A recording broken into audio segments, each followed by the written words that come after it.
Aujourd'hui, on va voir une leçon de grammaire qui s'intitule Allonger une phrase.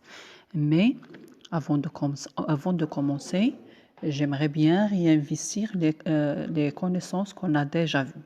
Qu'est-ce que c'est que on a déjà vu un groupe nominal et comment on peut allonger un groupe nominal. Je vais faire un petit rappel. Qu'est-ce que c'est qu'un groupe nominal? Un groupe nominal est composé d'un noyau indispensable.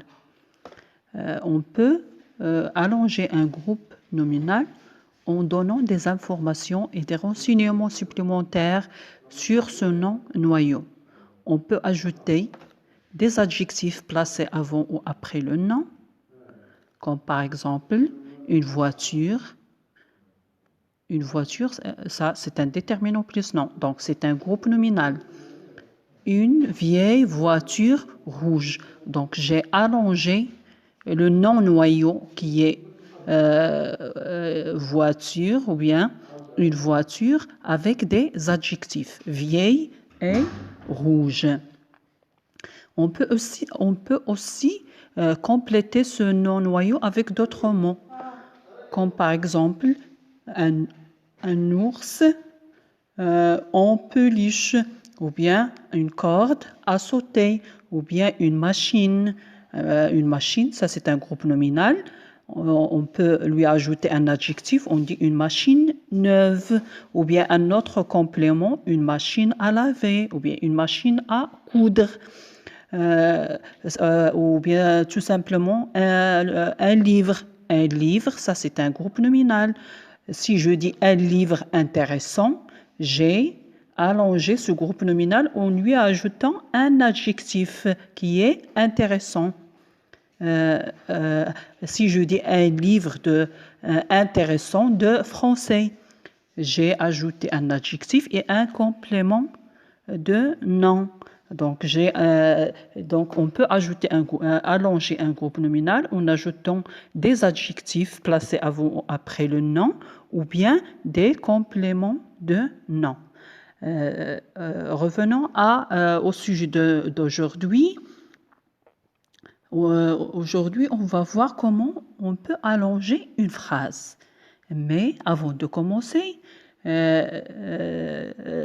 question qui se pose, qu'est-ce que c'est qu'une phrase? Une phrase, c'est une suite de mots. La phrase avant, c'est une suite de mots qui a un sens, c'est-à-dire il a un sens. Il commence par une lettre majuscule et se termine par un point. Observons bien cette phrase. Valentine joue. Donc, cette phrase, elle est formée de combien de mots y a-t-il dans cette phrase? Valentine joue.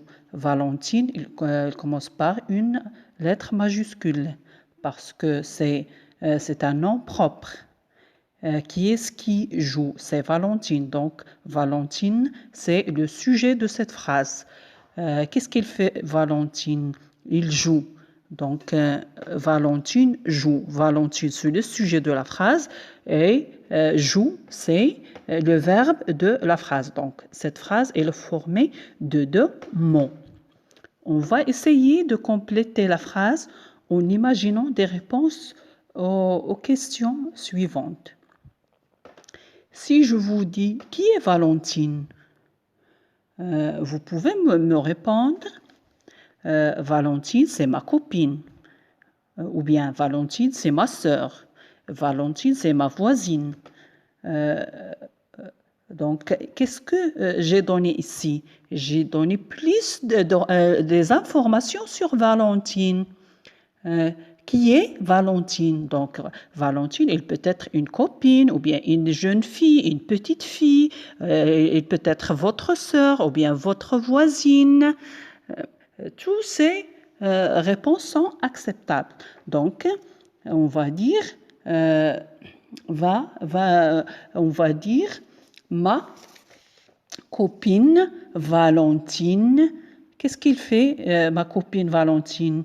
Ma copine Valentine joue. Donc, le verbe de cette phrase, c'est le verbe jouer au présent. Valentine joue.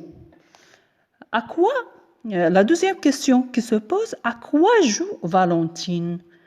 Valentine joue aux billes. Ou bien, Valentine joue aux billes, ou bien à la marelle, au tennis, au basket, à la corde. Il joue toutes ces réponses sont acceptables, c'est-à-dire Valentine peut jouer soit à un jeu quelconque, que ce soit à la corde, ou bien au basket, au tennis, à la marelle, au billes. Ça, ce sont des jeux qu'on peut ajouter pour donner plus de précision sur le jeu que Valentine exerce, ou bien que Valentine joue. Il joue à quoi? Il joue au billes, à la marelle, au tennis, au basket, au handball, à la course, ou bien à cache-cache. Ce sont des jeux que tous les enfants peuvent jouer. Ça, c'est la question sur le jeu que joue Valentine. La question suivante, c'est avec qui? Avec qui joue Valentine? Avec qui joue Valentine? Avec moi, par exemple. Ma copine Valentine joue au billes avec moi, c'est-à-dire puisque c'est ma copine, donc on joue, c'est normal de jouer ensemble. Donc ma copine Valentine joue au billes avec moi. Joue au billes avec moi, bien joue à la marelle avec moi, joue à la corde avec moi. C'est bien.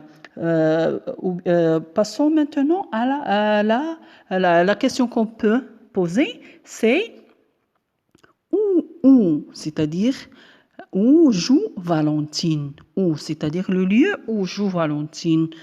Ma copine Valentine joue au billes avec moi dans la cour de récréation, c'est-à-dire à l'école. Il peut jouer soit dans la cour de l'école, ou bien dans le jardin, dans un stade, ou bien à la maison, ou bien tout ça, ce sont des mots qui indiquent le lieu où joue Valentine avec sa copine, bien sûr. Donc, qu'est-ce que vous remarquez? Au début, cette phrase, elle est formée de deux mots, Valentine et joue. Et qu'est-ce qu'on a fait? On a essayé d'allonger cette phrase. Comme son nom l'indique, allonger a pour but de donner plus d'informations. C'est-à-dire, j'ai essayé de donner plus de précision par l'ajout d'un complément de temps, ou bien comme par exemple hier, ou bien aujourd'hui, Valentine, ma copine Valentine joue au billes avec moi dans la cour. C'est le présent, donc on doit utiliser comme indicateur de temps le présent. Si j'ai utilisé hier, donc le verbe doit être conjugué au passé. Ma copine Valentine a joué au billes avec moi dans la cour de récréation. Donc, ces compléments ou bien ces indicateurs de temps, ils nous donnent plus la précision sur le temps où se déroule l'action.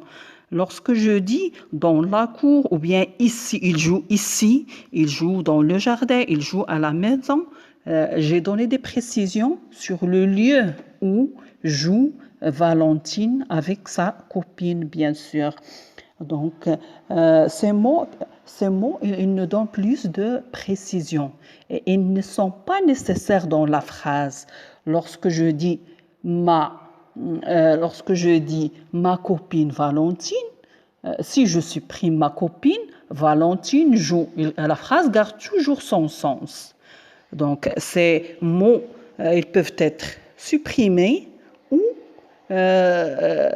déplacés, comme par exemple, dans la cour de récréation, ma copine Valentine joue au billes avec moi. Je peux commencer cette phrase avec « dans la cour de récréation ». La phrase garde toujours son sens. Donc, pour une phrase, elle peut être ajoutée, allongée en ajoutant des groupes de mots. Comme par exemple, il mange une soupe chaude. Il mange la soupe de sa mère. Il mange une soupe. Où mange-t-il une soupe? Il mange une soupe dans la cuisine, ou bien au salon, dans le salon, ou bien il mange une soupe à la terrasse, par exemple. Tous ces mots, ils indiquent le lieu où il mange une soupe. Il mange parfois une soupe, c'est-à-dire c'est un adverbe de manière. Est-ce qu'il mange la soupe souvent? Non, il mange parfois une soupe. Tous ces mots, ou bien tous ces groupes de mots, ils donnent des précisions sur